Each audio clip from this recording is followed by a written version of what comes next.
আসসালামু আলাইকুম। আপনার ল্যাপটপ বা কম্পিউটারকে ৪ টা স্ক্রিন বানিয়ে নিন।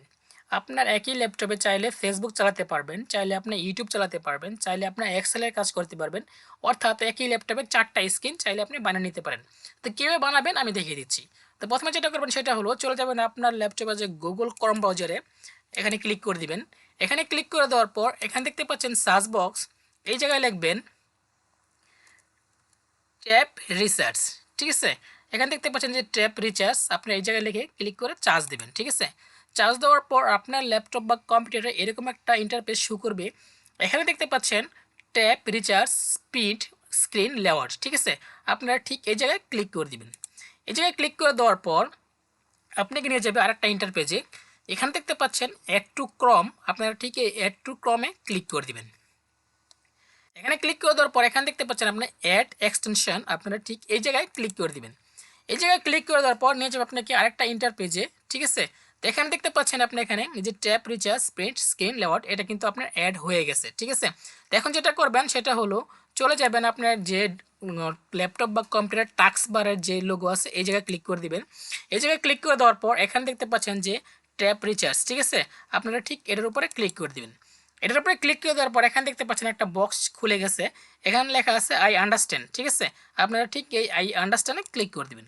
আই আন্ডারস্ট্যান্ডে ক্লিক করে দেওয়ার পর এখানে দেখতে পাচ্ছেন লেটস গো, আপনারা ঠিক এই লেটস গোতে ক্লিক করে দিবেন। এখানে ক্লিক করে দেওয়ার পর এখানে দেখতে পাচ্ছেন আপনার এই যেখানে যে ৪টা বক্স হয়ে গেছে। ঠিক আছে? এই ৪টা বক্সের ভিতরে চাইলে আপনি পার্ট বাই পার্ট আলাদা আলাদা কাজ করতে পারবেন।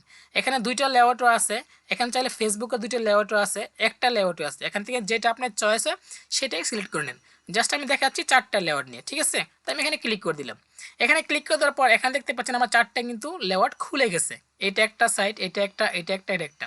চাইলে এখানে আমি পার্ট বাই পার্ট কাজ করতে পারবো। এখানে যদি আমি ইউটিউব চালাই, আমি যদি এখানে ইউটিউবে ক্লিক করে দেই, তাহলে দেখেন আমার কিন্তু ইউটিউবটা খুলে গেছে। ঠিক আছে? এই দেখেন আমার এটা কিন্তু আমার এই যে ইউটিউবটা এখানে খুলে গেছে। আমি কিন্তু এখানে চাইলে ইউটিউব দেখতে পারবো। ঠিক আছে? তো এখানে এই যে আমার ইউটিউবটা খুলে গেছে। এখন চাইলে আমি ফেসবুকও চালাতে পারবো। আমি যদি এখানে আমার যে ফেসবুকে যাই, আমি যেখানে ফেসবুকে ক্লিক করে দেই, তাহলে দেখেন আমার ফেসবুকটা কিন্তু ওপেন হয়ে গেছে। ঠিক আছে? এখানে চাইলে আমি যে ইউটিউব, ফেসবুক, এখানে চাইলে আপনি গুগলের যে কোনো কাজ আপনি করতে পারবেন। ঠিক আছে? এখানে যদি আপনি গুগলের সার্চ বক্সে সার্চ লিখে যে ক্লিক করেন, যে কোনো কাজ গুগল দিয়ে করতে পারবেন। এখন এই যে এখানে আরেকটা আছে, এখানে চাইলে আপনি এক্সেলে কাজ করতে পারেন, মাইক্রোসফট ওয়ার্ডের কাজ করতে পারেন, যেটা আপনার ভালো হয় সেটাই করতে পারেন। আপনি পার্ট বাই পার্ট, অর্থাৎ আপনি চাইলে আমাকে একটাকে আপনি ডিলিটও করে দিতে পারেন। যেমন এটাকে আমি ক্রস করে দিলাম, একটা চলে গেল। আমি জাস্ট ইউটিউবটা রাখবো, আমি এখানে জাস্ট শুধু ইউটিউব রাখবো। ঠিক আছে? এখানে আপনার ইউটিউব রাখলাম, আমি এটা ক্লিক করে কেটে দিলাম। ঠিক আছে? এখন শুধু ফেসবুকটা আছে। আবার যদি আপনি যে কোনো একটা ফাইল ওপেন করেন সেটা কিন্তু আপনার পার্ট বাই পার্ট ওপেন হবে। ঠিক আছে?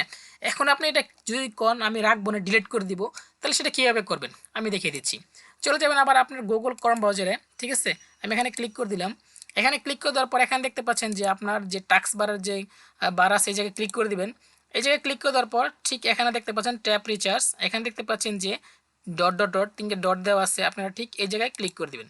এই জায়গায় ক্লিক করে দেওয়ার পর এখানে দেখতে পাচ্ছেন রিমুভ ফ্রম ক্রম। ঠিক আছে? আপনারা ঠিক এই জায়গায় ক্লিক করে দিবেন। এই জায়গায় ক্লিক করে দেওয়ার পর এখানে দেখতে পাচ্ছেন রিমুভ, আপনারা ঠিক এই রিমুভে ক্লিক করে দিবেন। আপনার এখন ল্যাপটপ বা কম্পিউটার ঠিক আগের পর্যায়ে ফিরে এসে, আগের জায়গায় ফিরে এসে এখন চাইলে আপনি এক্সট্রা যে কোনো একটা ডিসপ্লে দিয়ে কাজ করতে পারেন। ঠিক আছে? তো এভাবে করে আপনি চাইলে আপনার যে ল্যাপটপ বা কম্পিউটার আছে ৪টা স্ক্রিন বানিয়ে নিতে পারেন। ধন্যবাদ সবাইকে।